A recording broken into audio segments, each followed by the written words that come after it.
Let me talk a little bit about what that means, and then I'll show you in action. Yes, sir.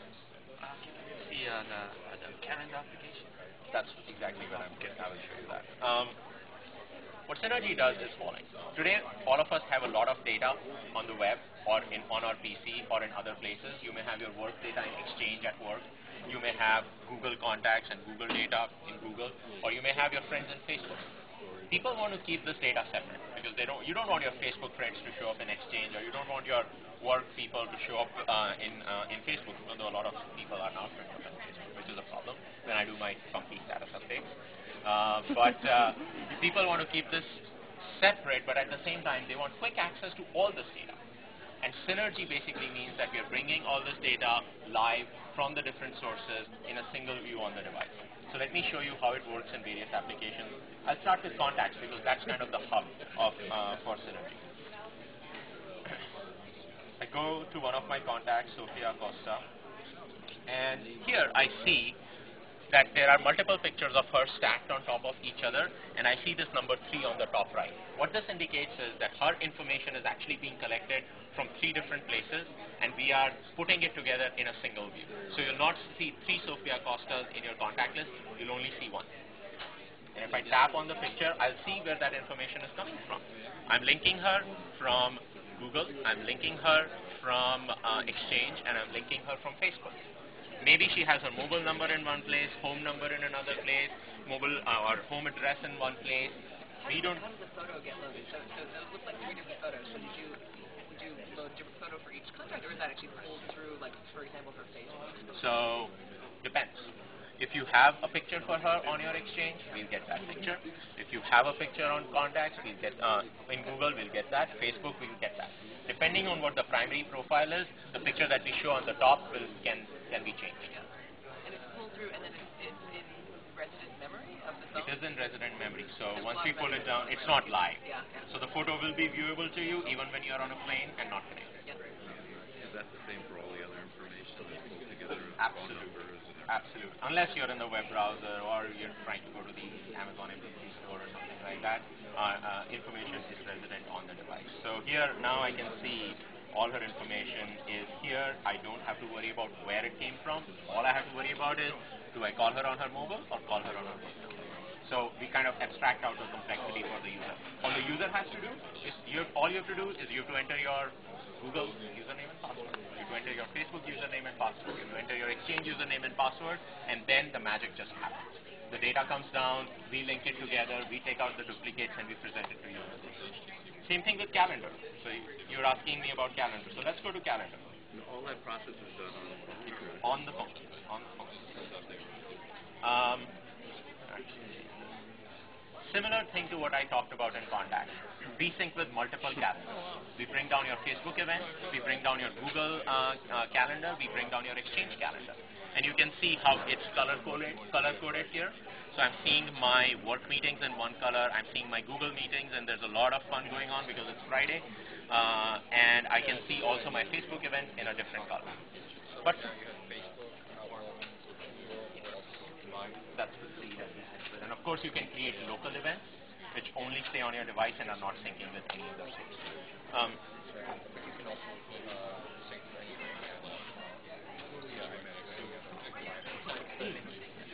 Not we're not supporting mind map syncing with any third-party provider for calendar. We have specific partnerships which we are supporting.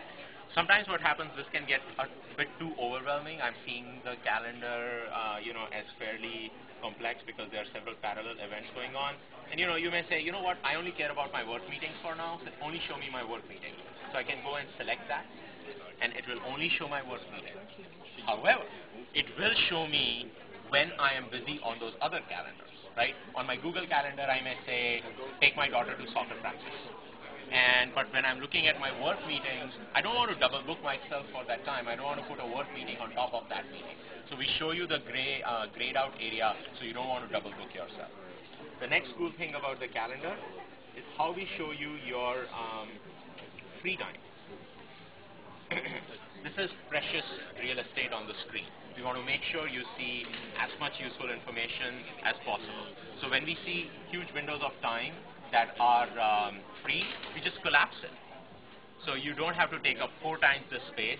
And if you want to use this space, all you do is you tap there and it expands. And then you can add an event there. And let's see how adding an event works. If I want to add an event, it's very much like pen and paper. You don't have to go to a menu and say new event. You just type after you touch it. And the event is in. There you go. You're all set. So you don't have to go to any different view. It's all set right there. And if I want to collapse this again, I do this and it comes back. Can you do invitations? So, for example, let's say that you did that in Outlook. Can you invite people through? I don't have that in my build right now. I can't talk to whether that will be available at ship or not. You'll have it at some point in the future. Yeah. Because we are syncing with Exchange and that's something we can totally do. So that's calendar. Could you show us the monthly view? Can I show you what? Monthly view. Monthly view. Good question.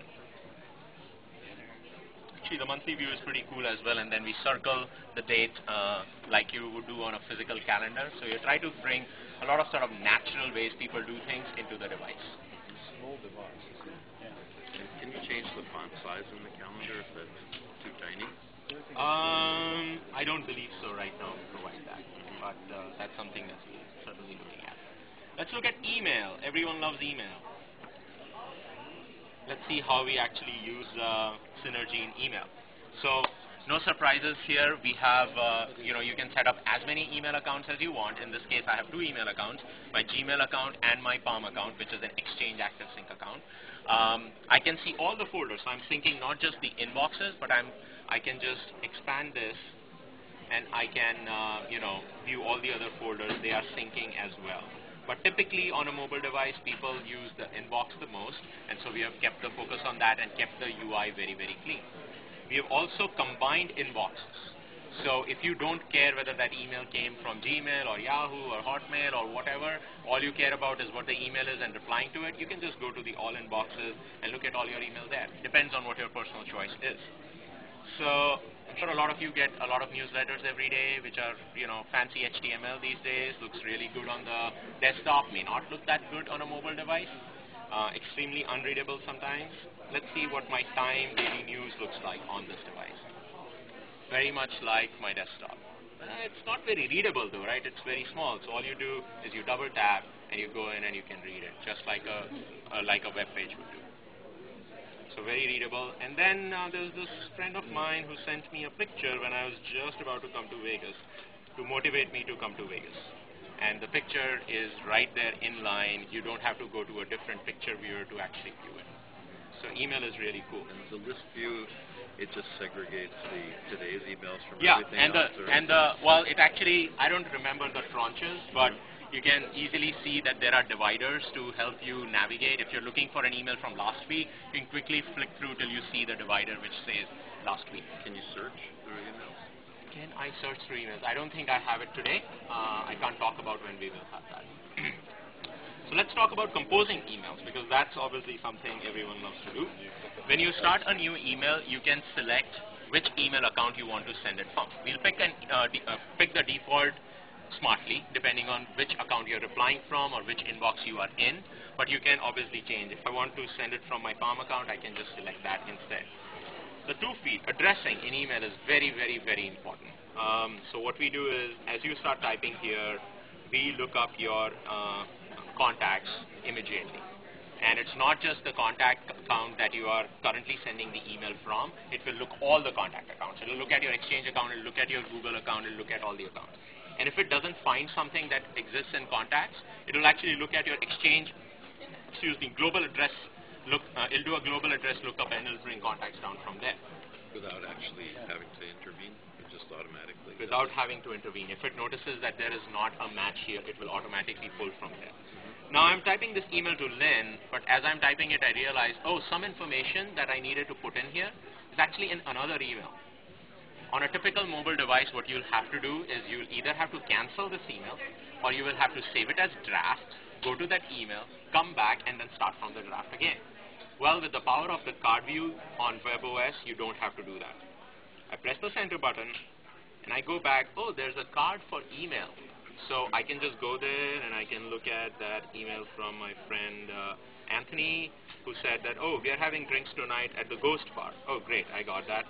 So then I can just go to this email, which is still waiting for me, and just type that there and send it. I didn't have to close and open again and go to drafts, etc., etc.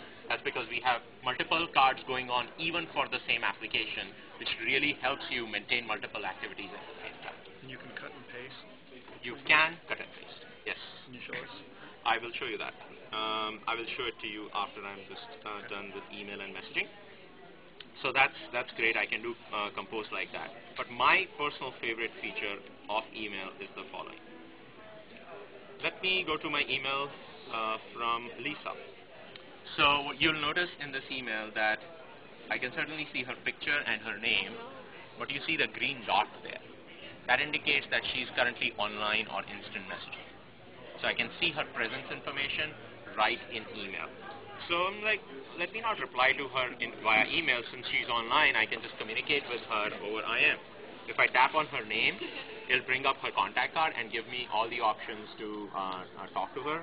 Since she's online, I'll just send her a Google Talk message. So that will now launch my messaging application. And I'll just send her a message. Hey, again. And it'll go off. Let's talk about the messaging application in a little bit more detail. We have two views. We have the buddies view and we have the conversations view. The buddies view gives you a list of all your buddies from the various IM networks. Currently we have Google Talk and AOL, and we have a common buddy list for both the accounts. You don't have to go to different buddy lists. When you go to conversations, I see the conversations that I've had with all the people that I've talked to so far. So again, if I go to the conversation thread with Elisa, what you will notice here is that it's a common thread. For SMS, MMS, or IM, I have a single thread of communication with her. I don't have to go to different applications for these messaging transports. I don't even have to go to different conversations. It's all in a single thread, and it's chronologically arranged here. And you'll notice here that I've talked to her over Google Talk, but she may go offline, right? She may close her laptop, or she may turn her phone off, and now she's offline. I'm like, okay, but I still need to talk to her. So I can go here at the top, and I can select her phone number. And then I can send her an SMS. And the icon here indicates that it went out as an SMS. So again, we care about talking to people, not over specific transports or technologies, because you can carry on the same conversation. Doesn't matter if the medium actually changes. So that's the power of synergy on this device. You said it's SMS, IM, what was the third one? MS. So you need to be online every time, you know? What do you mean by you need to be on? No, you don't need to be online. If you're not online, then we'll send you an SMS. If you are online, then it's up to the user. Okay. If the friend is online, then it will show using that green dot, and you can send them an instant message. But if you want to send them an SMS, you can certainly pick SMS and you can send them an SMS. But the great thing is that it will all go in the same conversation thread, and it won't be separate. Someone asked me about cut and paste. Yeah. Okay. So let's go to the Notes application. It's easiest to show it there. And we are still optimizing it, but I can at least demo it to you and make it clear that it works. Let's demo cut and Is the keyboard accurate? yes. Yes. Okay, good. Yeah. I thought it was. So I press the shift key here, and then I just drag my finger over the text, and then I go to the menu, edit, cut, and it got cut. Edit, paste. And you could have done that between the two email messages?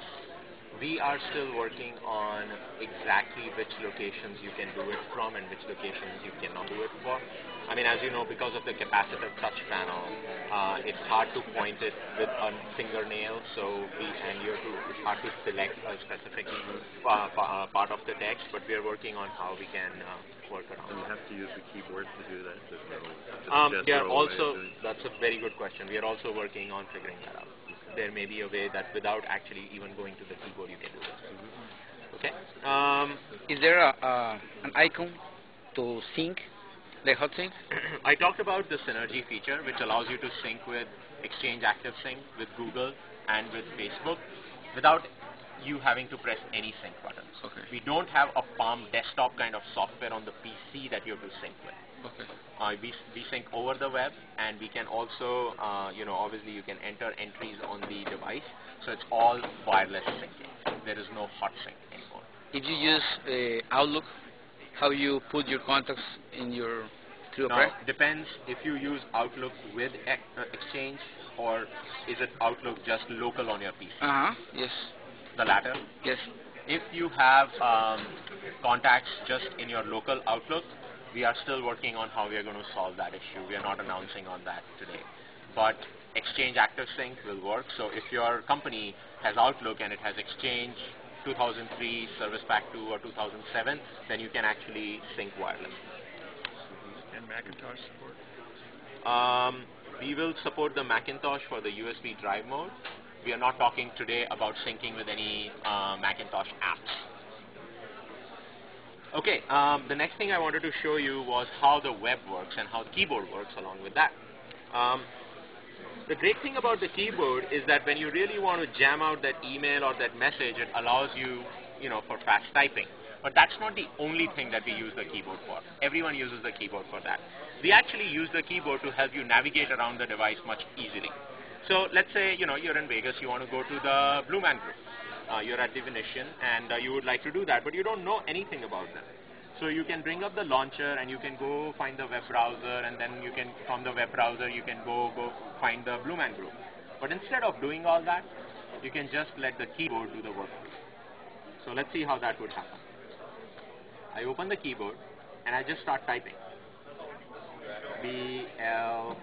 But notice what's happening as I'm typing that. It's doing a couple of things. It's filtering the data that I already have on my device. So in this case, it's filtering the list of applications, and it's also filtering the list of contacts for the matches for that string. So if I want to go to the Bluetooth application, I can just type BL, or if I want to find a couple of these contacts, I can just type BL without having to go to the contacts application at all. Let me continue to type BLU. Now it only matches one contact, so it'll actually give me options to talk to that person right here, again, without going to the contacts application. Now, since I'm really looking for Blue Man Group and nothing else, I'll keep typing that, and the pre notices that there are no more searches on the device, so it'll actually give me options to search on the web. So let's type Blue Man Group, and I choose Google search, so now it will launch the web browser with the search results for Blue Man Group. What is the Maps application? So where is the Maps data from? Not talking about that today. We are working with a partner very closely. We will have a Maps application as well. And Google is your default search? Google is our default search in the demo today. It's very easy for us to change that around, so we will see what's there at launch. So now let's talk about the browser. Given that this is the Palm Web OS, the browser is really a very, very important part of this. We have a fully WebKit compliant browser, desktop compliant, HTML, CSS, JavaScript, the works. We have taken the WebKit open source core and worked on top of that, and we have added a lot of technology on top of that.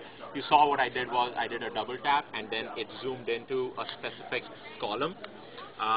Let's go to the Las Vegas website of the Blue Man Group. There, it looks exactly like it would look on your desktop. If I want to zoom in because I want to see their freaky faces up close, I do that, and then I can also use two fingers. Oops. Do you have Flash as well? We do not have Flash at this time, and we are not announcing anything around that. So you can bring it up close. And if I want to go, now I'm convinced that I want to actually watch the show, so I can snap into a specific column. So if I do a double tap, it will snap zoom to a specific column. But just, moving around the web and zooming in and zooming out, while it's important, it's not enough for your web experience. People need to be able to launch multiple web pages at the same time. And kind of hard on a mobile device sometimes. But with our card view, we make it very easy. So in this case, I want to actually launch a new web card. When I do that, it gives me a couple of options. I can either type in a new URL right there, or I can pick one of my bookmarks. Let me go to eOnline, and let's see what's up with celebrity gossip today. And again, I can I can zoom in like that, and it's still not very readable, and I'd like to read that article, and sometimes it's just easier for me if I read it in wide mode.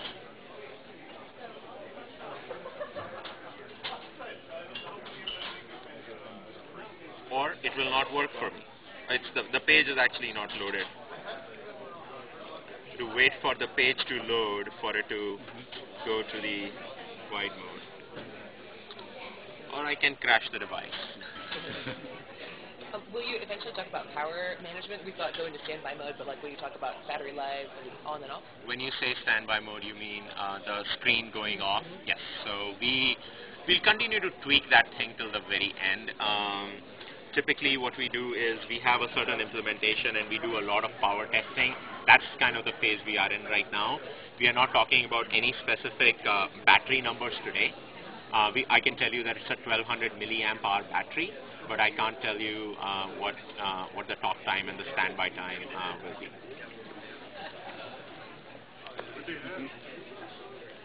Is it possible to see some screen like this about info in that device? There is some info, not to that level of granularity.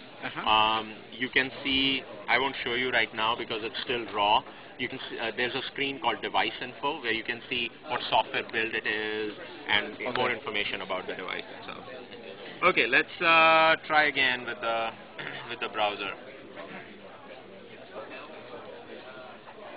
This time we'll just directly go to the web. Actually, why don't we do the search like we did before?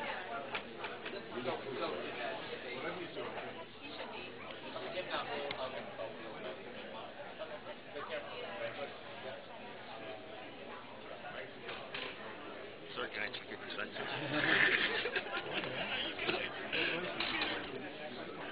Is there a point that we can actually touch it? You can touch it. You can touch the device. You can touch the device as long as my hand is still connected to it. Okay. Yes. We can hold it in the... Infrared doesn't have infrared, no? It does not have infrared. Okay. Bluetooth, Wi-Fi. Yeah. Bluetooth, Wi-Fi. Yes. So let's go open a new card. And would that be the same size? Oh, so you could do that with 3 more times. Yeah. And then you just... Very cool. A hole for reset, does it have? No. No? You can just pull the battery. Okay. Yeah. Elevation partners, notice the party at 2. So we are on the New York Times page. I had a meeting at 11:30. I had to crash. Long days.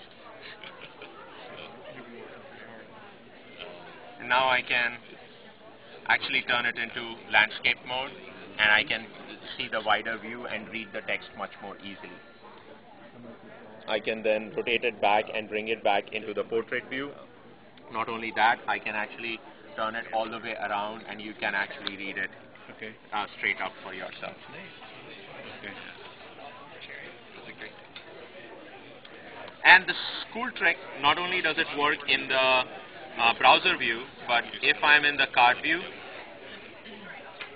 I can also make the web pages go landscape mode in the card view. So it will turn around even in the card view. So that's the browser. The last thing that I wanted to show you is how we handle interruptions and notifications on the device. Handling interruptions has always been very, very important for Palm. Earlier, we provided you the trio ringer switch, so you can make the phone go to silent, so it doesn't ring, it doesn't make any noise. Well, we have to take it to the next level. With the demo, We might be taking it to we have to take it to the next level, because it's not just about audible interruptions, it's also about visual interruptions. So let's say I'm trying to focus, I'm trying to do something. I'm in my notes application and I'm trying to type up a grocery list. And I really want to focus on my grocery list. I don't want any interruptions. I don't want my pesky friends to be SMSing me, emailing me, etc. All right?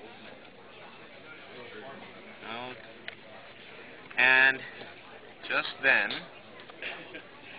my pesky friend actually does decide to interrupt me.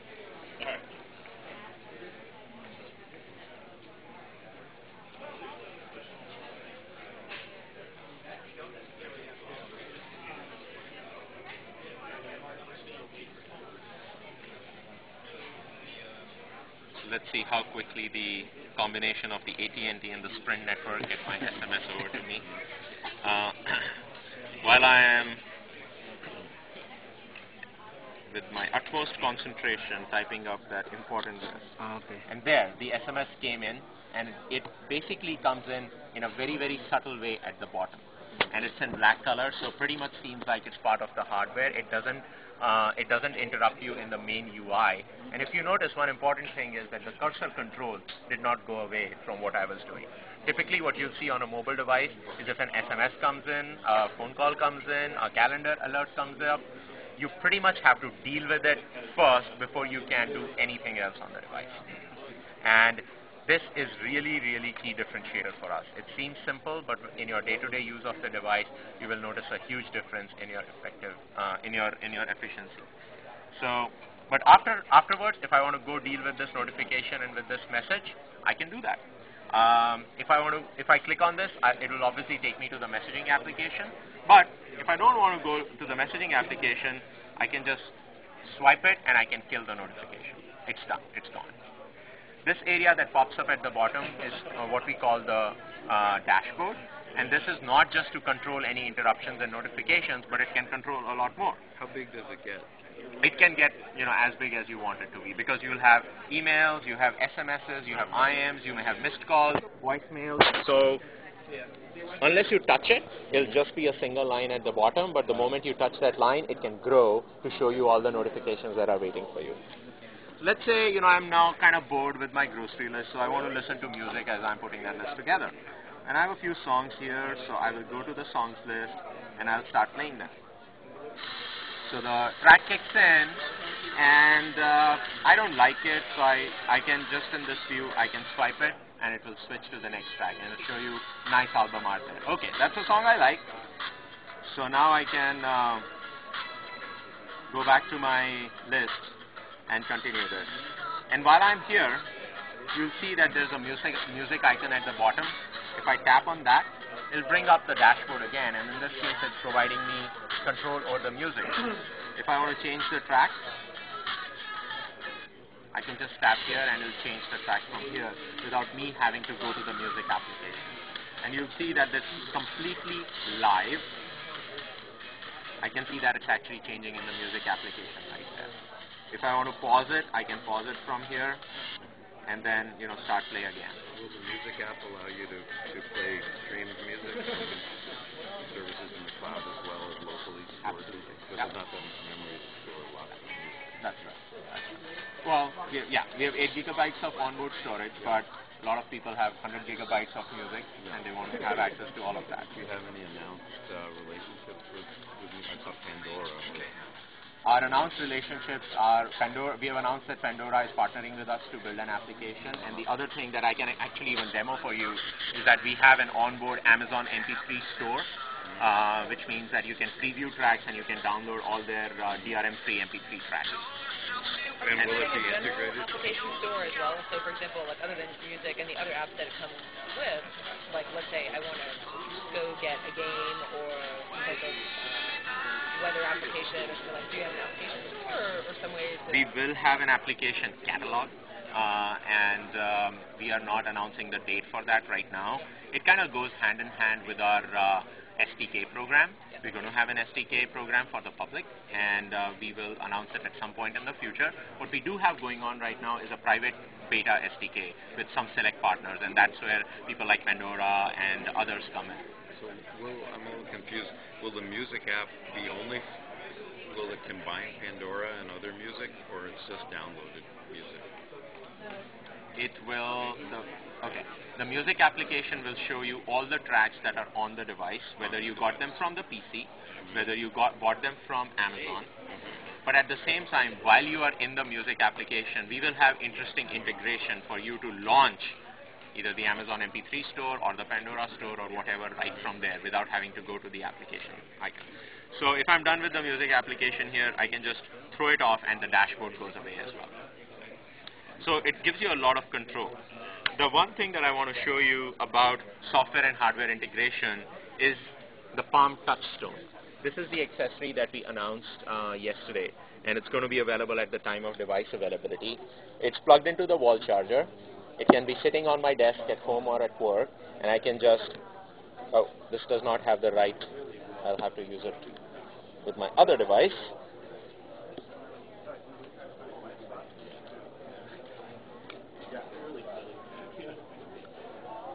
All right, so I can just put the device on it. It's magnetic, and it's inductively charging the device as it's sitting there.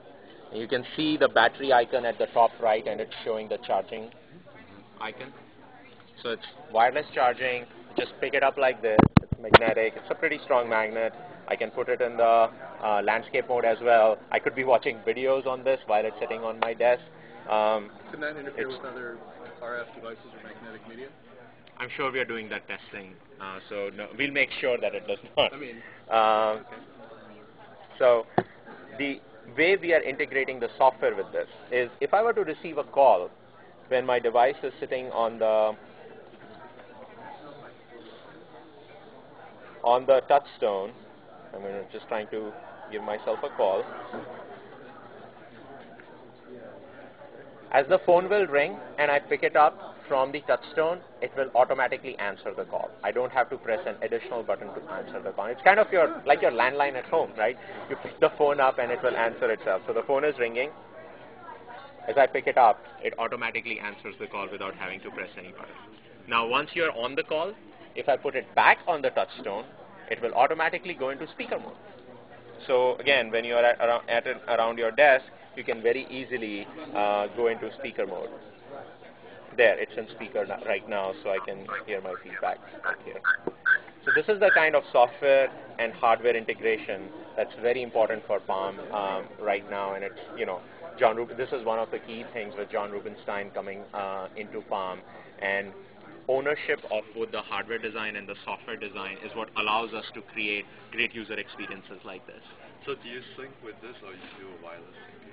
This one is just for charging, and so this particular accessory that I'm showing, but you can imagine that we can take it much further and do interesting things with it. But the one that we are announcing right now is just for charging, and then some of the call behavior that you just saw will also be implemented on it.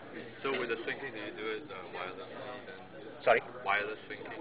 Yeah, I know that a lot of people here have heard my spiel about syncing, so I can give you the whole demo on syncing. But we sync currently with Exchange Active Sync, with Google, and with Facebook for your contacts, calendar, email, etc., etc. I had a question about sync before. If, let's say your device crashes and dies and you have to get a new device, how do you reconfigure your device if there's no one place that knows your preferences and your applications and so on? Right. All you have to do is when you get the new device, you enter your Google credentials, your Facebook credentials, and your Exchange credentials, and all your data is back.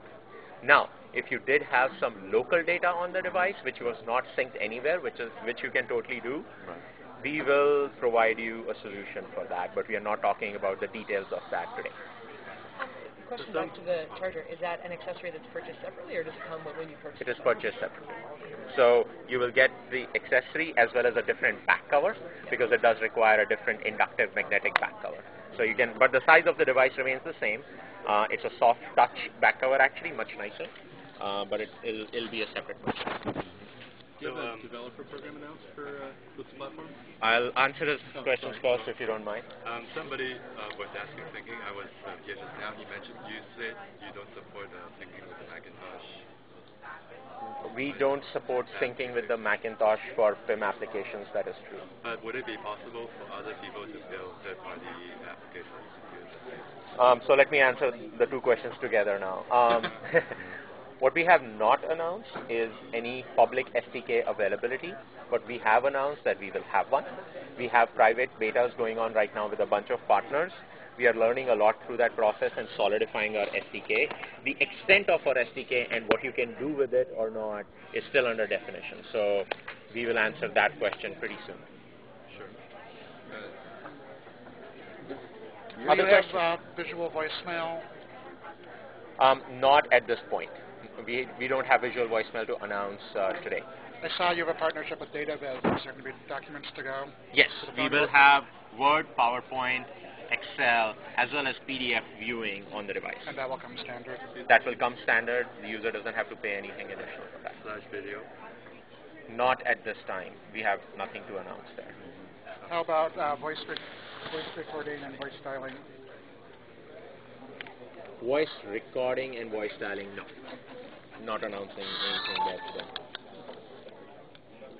Question? Years ago you bought the B OS. Is there any part